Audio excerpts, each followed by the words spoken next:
Assalamualaikum warahmatullahi wabarakatuh. Saya Andi Faria Mutihani. Kali ini akan mengerjakan tugas belajar di luar kelas hari yang ke-30 dengan tema Bimba A I U E O interview yang ketiga.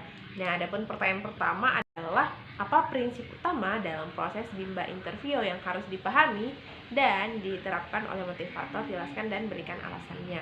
Nah, prinsip utamanya adalah bagaimana cara kita untuk membuat anak senang dan bahagia ketika kita mengajaknya bermain sambil belajar.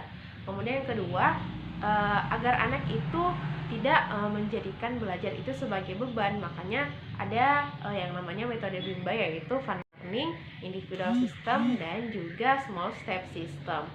Nah, yang ketiga adalah kita sebagai orang dewasa itu wajib belajar karena itu yang merupakan kewajiban kita. Jadi kita sebagai orang dewasa senantiasa mengevaluasi diri ataupun memperbaiki diri.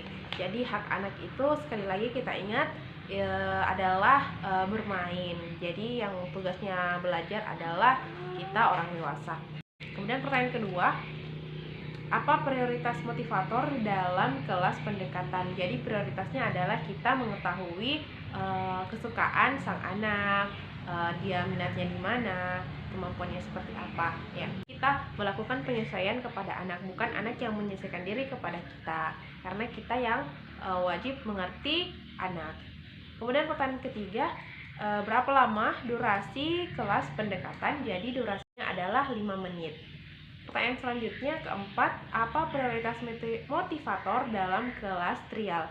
Jadi prioritasnya adalah memastikan anak itu senang ketika kita melakukan pembimbingan, sehingga anak mau datang lagi ataupun ikut lagi ketika kita melakukan kelas trial. Kemudian untuk orang tuanya kita berusaha untuk meyakinkannya bahwasanya ketika anaknya dimasukkan ke Bimba, maka minat belajar ataupun karakter minat baca dan belajar anaknya akan tumbuh. Ya, seperti itu. Kemudian pertanyaan selanjutnya, berapa lama durasi kelas trial dilakukan? Jadi durasinya itu adalah 15 menit. Pertanyaan selanjutnya, keenam, berapa lama orang tua murid dapat mengikuti kelas trial? Jadi sampai orang tuanya yakin bahwa ketika anaknya masuk itu anaknya memiliki tumbuh minat baca dan minat belajar. Ya, pokoknya sampai orang tua dari calon siswa kita itu yakin. Ketujuh, apa prioritas motivator dalam kelas lanjutan?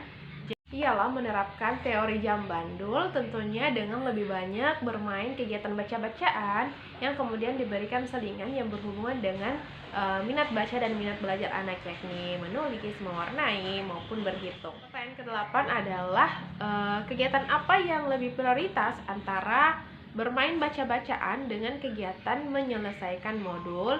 Jadi yang lebih prioritas adalah kegiatan bermain baca-bacaan, karena seperti pada teori bandul bahwasanya kegiatan bermain baca-bacaan adalah kegiatan prioritas atau kegiatan inti di Bimba A I U E O. Sesuai tujuannya adalah untuk menumbuhkan minat baca dan minat belajar pada anak. Nah, kemudian yang ke-9, materi apa yang dibaca oleh anak ketika bermain baca-bacaan?